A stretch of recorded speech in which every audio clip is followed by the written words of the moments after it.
Hey everybody, welcome back. Ready for another deep dive? Always ready. Awesome. So today we're tackling something that might sound, well, a little old school. False prophets. We're diving headfirst into Matthew chapter 7, verses 15 through 20.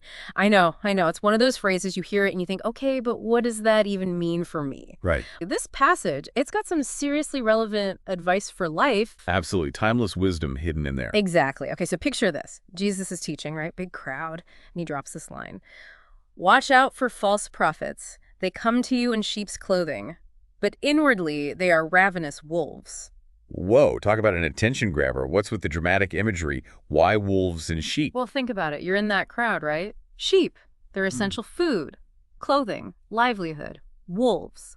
Total threat, danger. Instantly, Jesus has everyone on edge, right? He's saying, danger, don't be fooled. Yeah, exactly. It's about looking beyond the surface, right? What looks harmless on the outside might be hiding something else entirely. Okay, so how do we spot these wolves in sheep's clothing? Well, that's where the next part comes in verse 16. Jesus says, by their fruit you will recognize them. Fruit. Hold on, is this literal fruit now? Are we talking about, like, bad apples? Not quite. Think of it this way. Fruit is the impact someone has, what they produce, consistently. Not just words, but actions. Like you meet someone, seems charming at first, but then you see how they treat others, the choices they make. That's their fruit. Oh, I see. It's about looking at someone's track record, not just the first impression. Exactly. It's about those consistent actions, the long game, not just a one-time thing. Okay, that makes a lot more sense. And to really hammer that home, Jesus gives these super vivid examples right there in verses 16 and 17. Grapes don't grow on thorns. Figs, you won't find them on thistles. It's common sense stuff, right? It's like you don't go looking for a hammer in a bakery.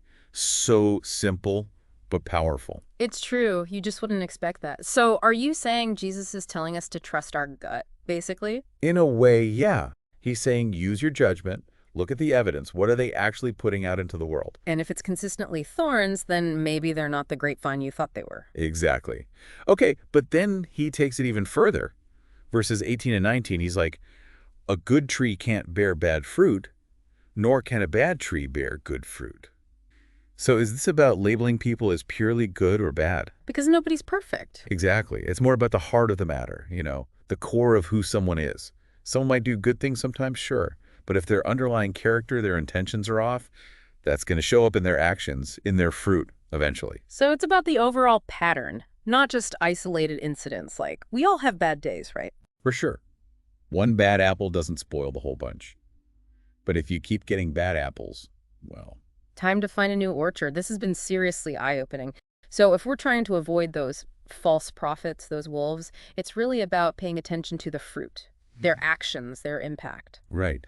What are they putting out into the world? Do their actions line up with their words? It's about thinking critically, not just blindly following. Exactly. Don't just take someone's word for it. Look at the receipts. So before we wrap up, here's a little food for thought, if you will. This whole fruit concept, judging by actions over words, it's not just about spotting some biblical bad guy. Not at all. It's about making wise choices in all parts of life. Who are you letting into your life? Who are you trusting? What messages are you absorbing? Well, that about wraps up our deep dive for today. We hope this has given you all something to chew on, maybe inspired you to look a little deeper at the people and messages around you. Just remember, look for that good fruit. Till next time, happy diving, everyone.